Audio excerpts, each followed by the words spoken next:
மன் கான யுரீதுல் ஹயாத்தத் துன்யா வஸீனத்தஹா நுவஃபி இலைஹிம் அமாலஹும் ஃபீஹா வஹும் ஃபீஹா லா யுப்ஹஸூன். மன் கான யுரீதுல் ஹயாத்தத் துன்யா வஸீனத்தஹா, யார் உலக வாழ்க்கையையும் அதன் அலங்காரத்தையும் விரும்புகின்றார்களோ, நுவஃபி இலைஹிம் அமாலஹும் ஃபீஹா வஹும் ஃபீஹா லா யுப்ஹஸூன், யார் இந்த உலக வாழ்க்கையும் அதன் அலங்காரத்தை மட்டும் விரும்பக்கூடியவர்களாக இருக்கின்றார்களோ அவர்களுக்குரிய செயற்பாடுகளுக்குரிய கூலியை இவ்வுலகிலே நாங்கள் அவர்களுக்கு வழங்கி விட்டு விடுவோம். இவ்வுலகிலே அவர்களுடைய செயல்பாடுக்குரிய கூலியெல்லாம் நாங்க கொடுத்துருவோம்.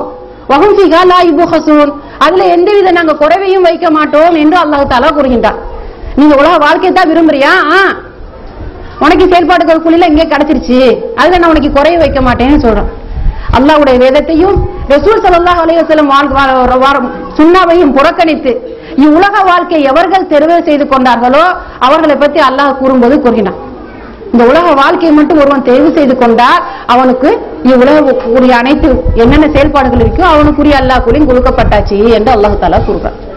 இன்னும் ஒரு இடத்திலே அல்லாஹ் தஆலா கூறுகின்றான், ஸுய்யின லில்லதீன கஃபருல் ஹயாத்துத் துன்யா, ஸுய்யின லில்லதீன கஃபருல் ஹயாத்துத் துன்யா, இந்த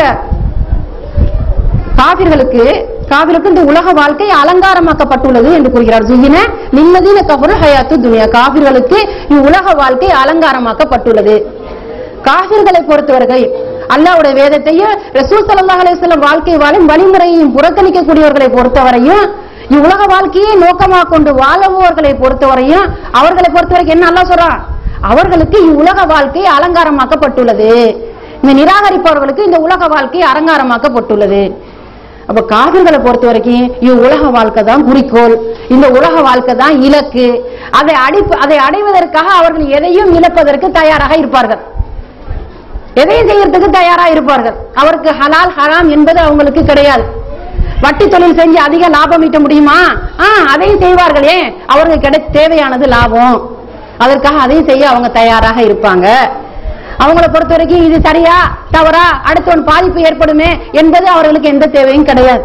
மதுபானம் விற்பது மூலம் அதிகம் லாபம் ஈட்ட முடியுமா, லாபம் ஈட்ட முடியுமா, அதன் மூலமாகவும் என்ன செய்வார்கள், தொழில் செய்வதற்கு அதன் மூலம் லாபம் அடைவதற்கு அவர்கள் தயாராக இருப்பார்கள். அவர்களை தேவை, அவர்கள் முக்கிய நோக்கம் லாபம்.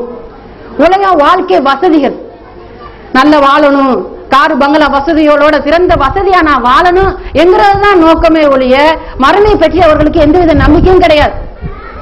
மறுமை நாங்க செய்யக்கூடிய ஒவ்வொரு விஷயமும் நமக்கு மறுமையிலே கேள்வி கணக்கு இருக்கிறதே, நான் அல்லாஹ்வின் முன்னிலையிலே நிக்க வேண்டுமே என்கிறது அவங்களுக்கு இல்ல. மறுமைங்கிறது நினைவில்லை, தெரிய நம்பிக்கை இல்ல, அதுல கேள்வி கணக்கு இருக்குங்கிறது அவங்களுக்கு நம்பிக்கை இல்ல, சொர்க்க நரகம் இருக்கிறது என்கிறது அவர்களுக்கு நம்பிக்கை இல்ல. அவர்களை பொறுத்த வரைக்கும் இலக்கு என்ன, குறிக்கோள் என்ன, இந்த உலகம்தான். தர்மம் செய்வார்கள், அதுல எதை எதிர்பார்ப்பார்கள், உலகம் போற்றக்கூடியவர்களாக தான் வாழ வேண்டும், இவர் தர்ம பிரபு என்று எல்லாரும் கூற வேண்டும் என்பதைத்தான் விரும்புவார்கள். தன் குழந்தைகள் என்ன செய்யணும், படிப்பூட்ட வேண்டும் என்று விரும்புவார்கள், பட்டதாரியாக ஆக வேண்டும் விரும்புவார்கள். அதை நோக்கமாக கொண்டு செயல்படக்கூடியவர்களாக இன்னார்ட பிள்ளை இது என்று ஆட்கள் சொல்லணும் என்கிற புகழ்ச்சி அடிப்படையில் செயல்படக்கூடியவர்களாக இருப்பார்கள். எதை எடுத்தாலும் எதை செய்தாலும் அவர்களுடைய இலக்கு, அவர்களுடைய நோக்கம், அவர்களுடைய குறிக்கோள் எதுவாக இருக்கும், உலகம்தான் நோக்கம், உலகம்தான் குறிக்கோள், அதை அடைவதுதான் அவர்களுடைய லட்சியமாக இருக்கும். இதையே நிலை எங்களுடைய முஸ்லிம் சகோதர சகோதரிகள் மத்தியில் காணப்படுதா இல்லையா? இந்த காபிர்கள்ட நிலை இப்போது எங்களுடைய முஸ்லிம் சகோதர சகோதரிகள் மத்தியில் காணப்படுதா இல்லையா? சகோதரிகளே, எங்க வியாபாரம் செஞ்சா ஹலால் ஹராம் பார்க்க மாட்டேங்கிறான். வியாபாரம் செய்யறாங்க, ஹலால் ஹராம் பாக்குறாங்களா? கலப்படை செய்யறாங்க, அது என்ன செய்யறாங்க, அதன் மூலம் சம்பாதிக்கிறாங்க. நம்ம என்ன செய்யறாங்க, சகோதரிகளுக்கு அந்த லாபம் ஈட்டிய கொண்டு காசை கொண்டு கொடுக்குறாங்க. நம்ம சகோதரிகளையும் அதை ஏத்துக்கிறாங்க. செலவுக்கு மோசிட்டு செய்யறான், அவனுக்கு பிரச்சனை என்ன பண்ணு, அதன் மூலம் லாபம் கிடைக்குதா, செஞ்சுக்கிறான். அதை நம்ம சகோதரிகள் ஏற்க தயாராக இருக்கிறாங்க. வட்டி வாங்கி தன்னுடைய கணவன் வியாபாரம் பெருகுதா, அதன் மூலம் லாபம் ஈட்டுறானா, அதையும் தன்னை நம்ம சகோதர சகோதரிகள் என்ன செய்யறாங்க, விரும்பி ஏற்றுக்கொள்ள தயாரிக்க. என்ன வேணும், பணம், வாழ்க்கை, வசதி, வீடு, வாச, பங்களா, இது எப்படி சரி நாங்க அடைஞ்சா போதும், இந்த உலக வாழ்க்கையில நாங்க பேரும் புகழும் பெற்றவர்களாக வாழ்ந்தால் போதும் என்று காபிர்கள்ட எண்ணமே எங்களுடைய முஸ்லிம் சகோதரிகளுடைய பிரதிகளிச்சா இல்லையா? வாக்கு தந்தா மாறு செய்யறான், பொய் பேசுறான், மோசடி செய்யறான். சொந்த சகோதரர்களுக்கு மத்தியிலே பார்க்கணுங்க அநியாயம் செய்யறத, சொத்து பங்கிட்டு அல்ல, தன்னுடைய சகோதரன் சொத்தையே அவனுக்கு தெரியாம சுரண்டக்கூடிய முஸ்லிம் சகோதரர்கள் எத்தனை பேர் நாங்க பாக்குறோம். உலகத்தை நோக்கமாக கொண்டு உலகத்தை இலக்காக கொண்டு வாழக்கூடியவர்களா இப்போது எங்கள் சகோதரர்கள் சென்று கொண்டிருக்கிறார்களா இல்லையா? தர்மம் செய்யறாங்க, தர்மம் செஞ்சுட்டு எதை எதிர்பார்க்கிறாங்க? ஊர்ல உங்களை எல்லாம் என்ன தர்மபான் என்று புகழணும் என்று எதிர்பார்க்கக்கூடியவர்களாக இருக்கிறாங்க. தனக்கு மரியாதை செலுத்தணும், தனக்கு சங்கைப்படுத்தணும் என்பதை விரும்பக்கூடியவர்களாக இருக்கிறாங்க. குழந்தைகளுக்கு பாடசாலைகளுக்கு அனுப்புறாங்க, அனுப்பிட்டு எதை எதிர்பார்க்கிறாங்க? தன் குழந்தைகளை பெரும் என்ன செய்யணும், படிப்பு படிச்சு வரணும், பட்டதாரி ஆகணும், நல்ல அந்தஸ்து அடையணும். அதற்காக என்ன செய்யறாங்க? மார்க்கம் அனுமதிச்சா நிலைமையை விட்டு அகன்று தடுத்த நிலைக்கும் ஆளாகிறதுக்கு அவங்க தயாரா இருக்காங்க. குழந்தைய கட்டகவுன அடிச்சு முட்டி தெரிய ட்ரெஸ் அடிஞ்சு தன்னுடைய ஸ்கூலுக்கு அனுப்ப முடியுமா? அந்த குழந்தைக்கு பாடசாலைக்கு அனுப்பணுமா? கிறிஸ்டியன் ஸ்கூல் அனுப்பணுமா? இன்டர்நேஷனல் ஸ்கூலுக்கு அனுப்பணுமா?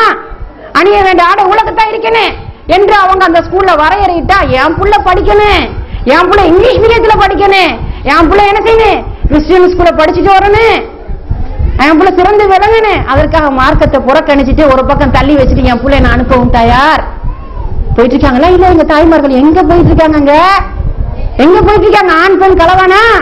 என் பிள்ளை படிச்சா போதுங்க, ஆணும் பெண்ணும் கலவான். அதுல எங்க குழந்தைகளை நாங்க அனுப்பக்கூடியவர்களாக நாங்க இருப்போம். பக்கத்துல ஆணு இன்டர்நேஷனல் ஸ்கூல் எல்லாம் போயிட்டு பாருங்க, அநேகமான கிறிஸ்துவ ஸ்கூல்ல எல்லாம் போயிட்டு பார்த்தோம்னா, சிங்கள ஸ்கூல்ல எல்லாம் நாங்க போயிட்டு பார்த்தோம்னா ஆணும் பெண்ணும் கலந்து படிக்கக்கூடிய ஒரு நிலையை நாங்க பார்க்கிறோம். அதுக்கு எங்க பெண் மக்களை நாங்கள் அனுப்பக்கூடியவர்களாக நாங்க இருக்கிறோம். அல் ஹயாவு மினல் ஈமான், வெட்கம் ஈமானின் ஒரு அம்சம் என்று சொல்றாங்க ரசூல் ஸல்லல்லாஹு அலைஹி வஸல்லம். அந்த ஈமானை இழந்து இன்னைக்கு நிக்கிறவங்க வெட்கம் கெட்ட தனத்துல எங்க பிள்ளைகள் போயிட்டு இருக்கிறாங்களே, ஈமானை இழக்கக்கூடிய நிலைமைக்கு ஆளாக்குனது யாரு? நாங்க இல்லையா? நோக்கம் என்ன? எம்பள படிச்சு வரணும், அதுக்காக என்ன செய்யறது? இஸ்லாம் என்ன சொன்னாலும் அதை ஒதுக்கி வச்சுட்டு நான் இந்த உலகத்தை நோக்கமாக கொண்டு செயல்பட தயார் என்று எங்களுடைய முஸ்லிம் சமுதாயம் செஞ்சுட்டு இருக்கா இல்லையா? போயிட்டு இருக்குதா இல்லையா?